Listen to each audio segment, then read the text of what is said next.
Hey USHL fans, Josh Starr here, and welcome to another edition of The U Show. On this week's episode, we'll get you the players of the week and the top plays.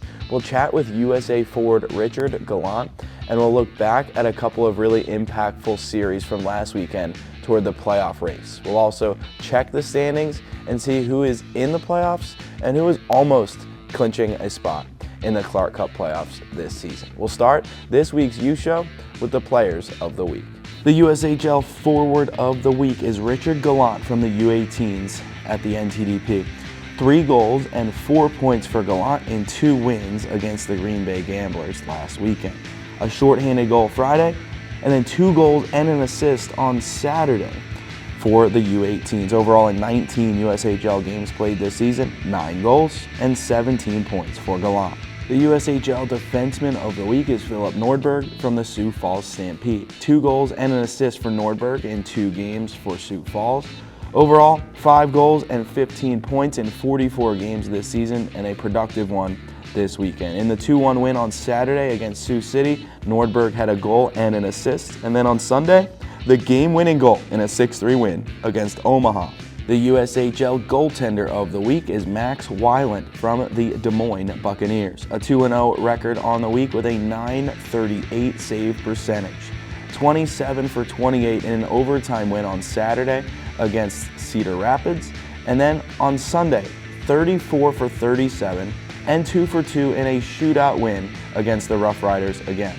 14 wins for Weiland this season for the Buccaneers and wins in 3 of his last 4 starts. Those are the USHL players of the week. Now we'll look back at a couple of big series from last weekend, and we'll start with the Dubuque Fighting Saints and the Muskegon Lumberjacks. It was a pivotal Eastern Conference matchup this past weekend in Dubuque with the Fighting Saints taking on the Muskegon Lumberjacks. On Friday night, it was an overtime win for the Fighting Saints with Gavin Cornforth's team-leading 21st goal, clinching a playoff spot for the Fighting Saints. And then on Saturday, Tynan Lawrence returned the favor for the Lumberjacks, winning it in overtime for Muskegon. The Fighting Saints went on to play on Sunday as well in Chicago and win against the Steel 3-2 to take a 6-point lead over Youngstown at the top of the Eastern Conference. The Youngstown Phantoms jumped into second place last week, taking 2 out of 3 from the Madison Capitals at home. The Phantoms, in a 5-2 win on Wednesday, outshot the Caps 39-13, and Michael Messick with 2 goals and 4 points in the win. On Thursday, they backed it up with 31 saves on 32 shots from Melvin Strahl and a 4-1 victory. The Capitals got it back on Friday with a 1-0 win. Caleb Heil, a 30-save shutout, and Charlie Misha with the goal early in the 3rd period to win that one. The Sioux Falls Stampede kept pace in second place in the Western Conference. The Stampede with a 2-1 win against Sioux City on Saturday, Aiden Wright making 17 saves on 18 shots. On Sunday, in a 6-3 win against Omaha, Austin Baker and Ben Wilmot had a pair of points. Now, the Stampede are 10 points ahead of 3rd place Waterloo, holding that 2nd seed and a bye in the first round of the playoffs. The Stampede have 12 games remaining on their schedule. There are big points on the line in every single game at this point in the season, and some teams working toward their final 10 games of the regular season now. We're going to head to Plymouth, Michigan now to chat with forward Richard Gallant from the U18 squad, the USHL's forward of the week, and on a team that has been tearing it up of late. Hello again, everybody, and welcome to USA Hockey Arena in Plymouth, Michigan. USA Hockey Arena is the home of the National Team Development Program. You can see some of the NTDP players practicing behind us. But we're going to spend a few quality moments with Richard Gallant of the NTDP U18s. And Richard, first of all, thanks for your time. Thanks, Trevor. Get this question out of the way because I've got this question from fans for the last 2 years. Are you related to the Detroit Red Wing, ex-Detroit Red Wing Gerard Gallant? Unfortunately, I'm not. Our families both come from around the same area in Prince Edward Islands, but I'm not blood related. I'm glad that you're brothers in hockey, yeah. to say. Yeah. But, so when I watch you, you remind me a great deal of a guy who played here, Brett Berard. Same kind of size, same kind of demeanor. you score a few goals, you bring a certain amount of salsa to the rink, which I think is really good. Yeah. Have you watched Brett Berard, or have you, do you know about him at all? Yeah, I've watched a little bit. When he played for the Rangers, like watching him buzz around, and he brings a lot of passion in the game, a lot of heart, a lot of effort. So it's something I like to emulate and try and follow his path there. I definitely see that from your game. You've really picked it up offensively this year. One of the leading goal scorers on your group. Is that skill, obviously, but is it experience? Is it confidence? Is it a combination of things? I think it's definitely a combination. The confidence has definitely grown a lot since last year. The experience helps. Playing against the USHL players, playing against the older guys, you gotta get a feel for it and understand the game a little bit more and learn and grow. And that was a big focus for me. And it's really kind of paid off this year. I know you're wearing a team, associate captain. What's it like trying to lead these guys around? I mean, you're on the bus, you're on the plane, you're international, you're all over the place, but yet they think enough of you, and your coaching staff thinks enough of you to give you the A. Yeah, it's definitely really special. They look up to me, and I try and lead as best I can. Lead by example, lead with voice. But you got to pick your moments. Like, you can't always be the hard guy. Sometimes you need to lay off and let someone else take control of the room. Now we're in the Four Nations break, and the NHL is off right now. But from time to time, we see NHL players coming in, practicing with your team. You had Frank Nazar of the Chicago Blackhawks out there with you today. Do you learn anything? Can you pick up anything by watching an NHL guy practice with you, maybe a practice or two? Yeah, definitely. I mean, I talk with Frankie sometimes, just casually, but watching him play is just the way he's grown in the 1 year in the NHL is just marvelous. Like, his skill, his brain, just everything's picked up, and he's just improved so much. So you can definitely look at him and say, hey, maybe I'll try this or I'll try that. Yeah, definitely. You're committed to Harvard, and congratulations on that, because like I was saying before we started, I was lucky to get 3.2, 3.3. And but Harvard, congratulations, no matter what happens down the road. What went into that decision? I knew some players that played here, Sean Farrell and Henry Thrun. They're Massachusetts guys. They went to the same high school as me, and they ended up going to Harvard. So I saw that path and was like, that could work for me. They're in the pros and they're doing well, so why not just follow that path and go there? Here's another question: how has the Michigan International Prep School and that dynamic work for you? It's good. Like, it's a lot different than in person. Like, it's more dependent on you, so it's honestly harder, because if you don't want to learn, it's on yourself. But so striving to do this extra classes, the AP classes, honor classes, it's all on me, so it's good. So to back up for everybody, Richard Gallant and his teammates don't go to a school. We have an inline school here, the Michigan International Prep School, and we've had them around 3 or 4 years. So for people to know, you're up here at 7:30, 8 o'clock in the morning, you go right to the classroom most of the time, right? Yeah, every day it's get up, come here, do my school, and then look forward to the rest of the day and compete. Do you have a favorite subject? Yeah, I do. I'm more of a numbers guy, so I'm doing well right now in math. Very good. You're getting late in your tenure here for the National Team Development Program. You're going to be moving on to Harvard. Has the NTDP met or exceeded your expectations? Without a doubt exceeded. Just being here every day, looking around the rink, you see all the banners of the players that have been here and how much this place means to them. They come back in the summer, and the group of guys we have it's just awesome. Like, you never could have wished for anything else. So Richard Gallant, it's fair to say you embrace the grind, right? Oh yeah, the grind is honestly the best part. Like, spring training, it's an absolute grind. A lot of workouts, but that brings the team closer together and it creates a bond for life. Well, as you can see, ladies and gentlemen, Richard Gallant comes to the rink with a smile on his face. Richard, thanks for your time. Keep up the good work, and we enjoy watching you play. Thanks, Grupper. Thank you. Thank you. Thanks to Pete Krupski and Richard Gallant for their time on this week's U Show. Now, it's time for the USHL Top Plays of the Week.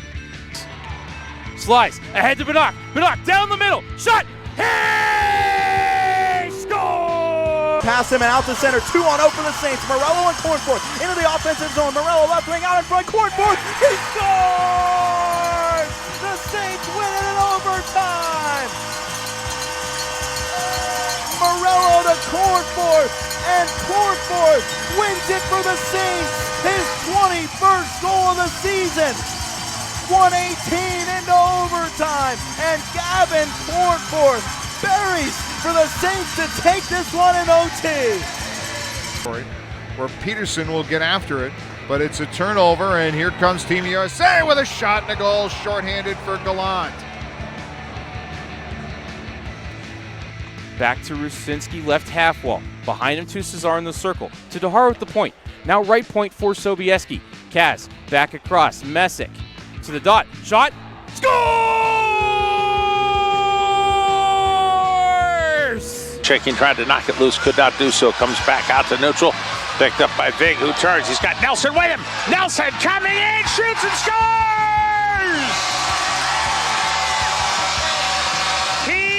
Nelson with the overtime winner.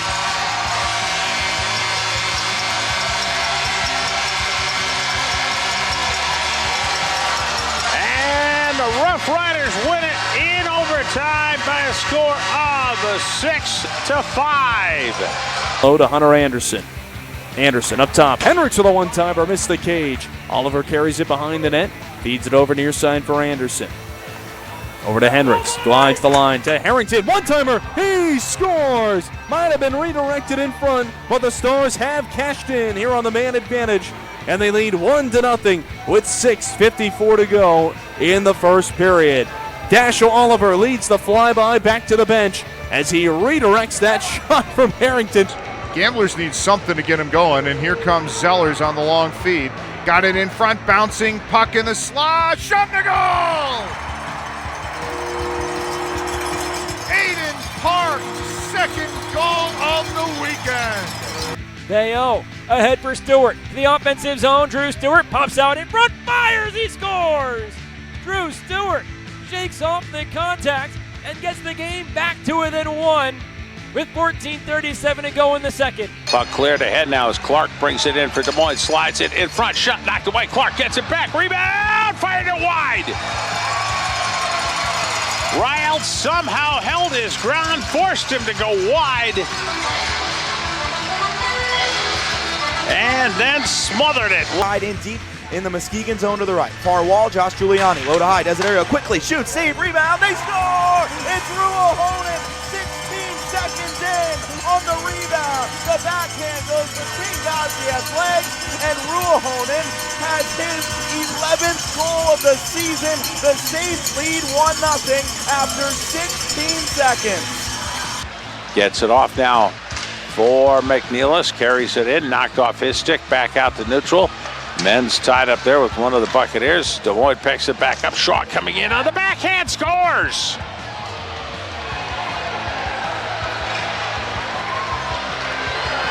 Shaw just put a backhander on the top shelf, and we're back to a one-goal game.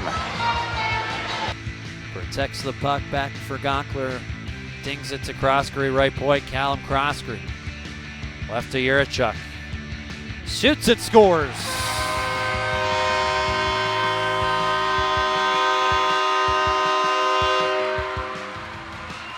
Benny Jetsons Yurichuk.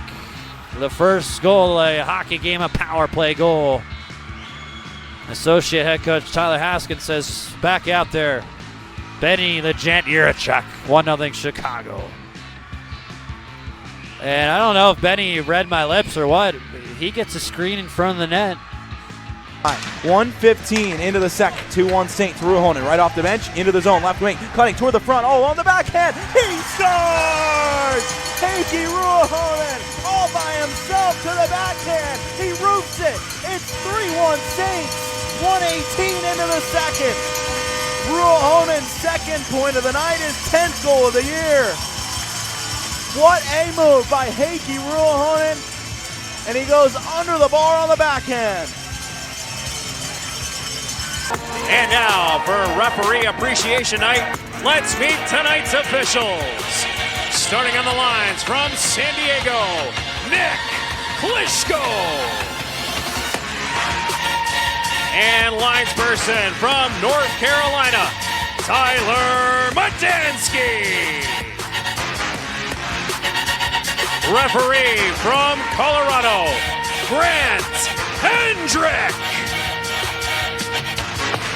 And referee from Quebec, Canada, Nate Kozari. Let's hear it for tonight's referees. Those are the top plays from the USHL from last week. And now it's time to look at the standings and see another team that's in the playoffs and a couple more that are really close to punching their ticket. As we take a look at the USHL standings, 3 teams have clinched their spot in the playoffs: the Lincoln Stars, the Sioux Falls Stampede, and most recently, with that overtime win on Friday, the Dubuque Fighting Saints. 4 more teams are within a magic number of 4 points to clinch a playoff spot. That's Youngstown, Madison, Muskegon in the East, and Waterloo in the West. The Tri-Cities Storm are in the final playoff spot in the Western Conference right now. And before we wrap up this week's youth show, we have a bonus conversation for you, and it's with Tri-City forward Nolan Roed. Been leading the way all season for the Storm with 25 goals. He's tied for 3rd in the USHL. Here's a conversation with Storm forward Nolan Roed. Hey USHL fans, Patrick Etchen here with Tri-City Storm forward Nolan Roed. Nolan, let's start with the USHL experience for you. It is your first full season in this league. Can you just talk about the USHL experience and how it has developed you as a player and as a person? Yeah, for sure. Coming in this league, you know, it's a tough league, but I think just the biggest part is just being away from home and handling that at the start.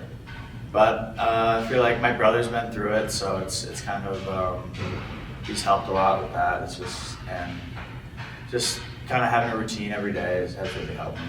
We'll talk about your brother in just a moment. Let's touch on now, I mean, the amount of talent in this league, an enormous amount of talent up and down every single roster. How challenging is it to play in this league night in and night out? Yeah, for sure. Every night it's a challenge. Every line against every team is really good. And a lot of teams have a lot of depth, a lot of scoring, but I think I've been handling it well, and something I've been focusing on is being more consistent, and I think that's a really hard thing to do in this league, and I've been doing a good job. Sure, have been. You are one of the top point producers, not only on this team, but also in the entire league. What has been working for you this year? I think just my play style. I play the game the right way. I play fast. I good skating. And that kind of just helps me get chances and help my teammates out. They help me out, and it's just been really well. Yeah, well, you weren't the first member of your family to play for the Storm. Your brother did. Tell us a little bit about him and his time here. Yeah, he's definitely the guy I look up to. He's my mentor, kind of, and I talk to him every day, every other day about just everything, life, hockey, and he's really helped me with this transition into junior hockey. It's not easy for a lot of kids, and he's definitely helped me out a lot. And where is he now, and where can fans follow him? Yeah, he's playing for the Coachella Valley Firebirds in the AHL. He's on a 2-way deal with the Seattle Kraken. So pretty cool stuff.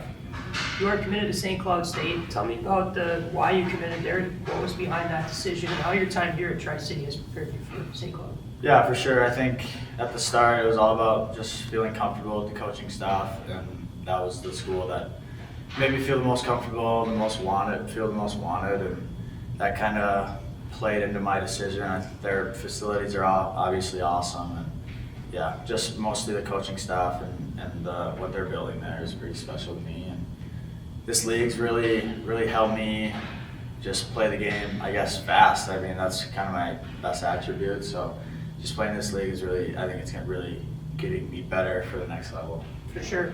Tell me about the Tri-City Storm organization, what it means to you, what it means to your family. Yeah, I think it means a whole lot to me, and just the culture that they have here is winning, and the things they've done for me and my brother is something I'll never take for granted, that's for sure.